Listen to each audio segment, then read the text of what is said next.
Hey guys, you're in the machine. 8-angle pose, Astavakrasana. Lots of fun because unlike a lot of arm balances, you don't have to be really strong or really flexible to make it happen. Here are a few body mechanic suggestions and some pointers to get you there. Let's go.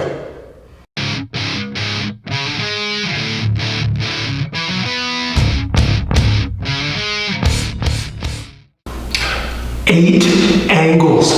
Go ahead and count them. I'll wait. No, I won't. I'll get too tired. This is a lot like elephant's trunk pose in the way that you have to load your leg up on your tricep. It doesn't have to get all the way up, but the higher up the better. So let's start with the basics. First things first, I want to try to place my hamstring somewhere on my tricep. The higher the better, because it gives me a margin of error. If I get it way up at the shoulder and then I slip off a little bit, I'm still on the arm. If I barely put it at the tip of the elbow and I slip off, I'm on the mat. So start with the right. Inside of the right leg, lift the right leg up and push that arm back, just like in elephant's trunk pose, so there's some counter pressure. If I have this arm in front, the leg might slide right off. But if I push back a little bit, the leg has something to drive into, kind of like opposing forces. So I load this arm back and then I plant it on the mat close to my butt. Not all the way back like elephant's trunk, but maybe about a palm's length or a palm's width away. Next is the connection of the other leg. Super important. I want the left leg on top of the right leg. That's the inside leg on top of the outside leg, because that will hold it up. Notice what a good connection that is. Hard to fall off. If I mix it up and get it the other way around, I can hold for a second, but there's nothing below the leg, and chances are it's gonna fall.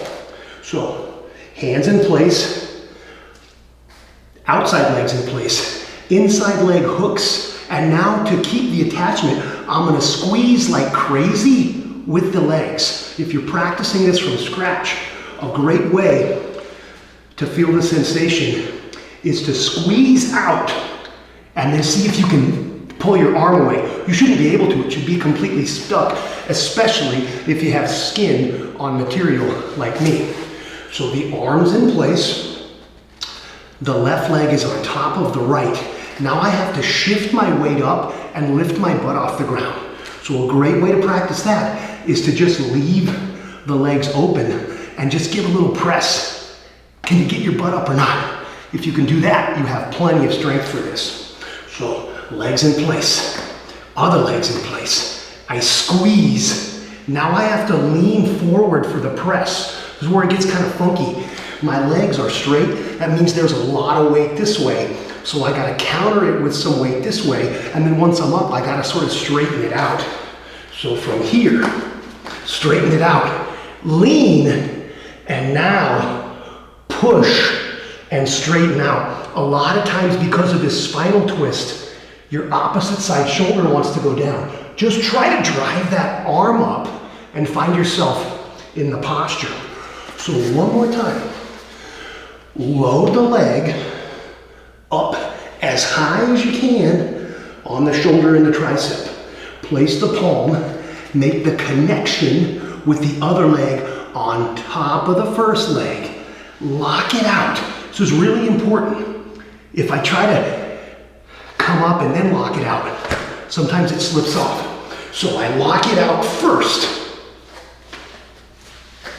Now I shift and I bring my hips off the ground. Try to square the shoulders and lift the chest.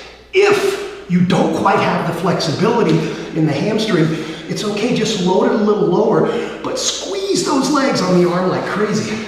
So say I can only get it barely past the elbow. That's all right. I can still plant the palm, squeeze like crazy. Look how low I am. I'm almost touching my forearm. Now I lean and give it a little push back into the other side. If you're working up the strength, maybe just push off an inch at a time. Once you're up and your hips are off, try to square the shoulder, straighten the legs, and say cheese. 8-angle pose. You can do it. But the whole point of the machine is to relieve you of that suffering.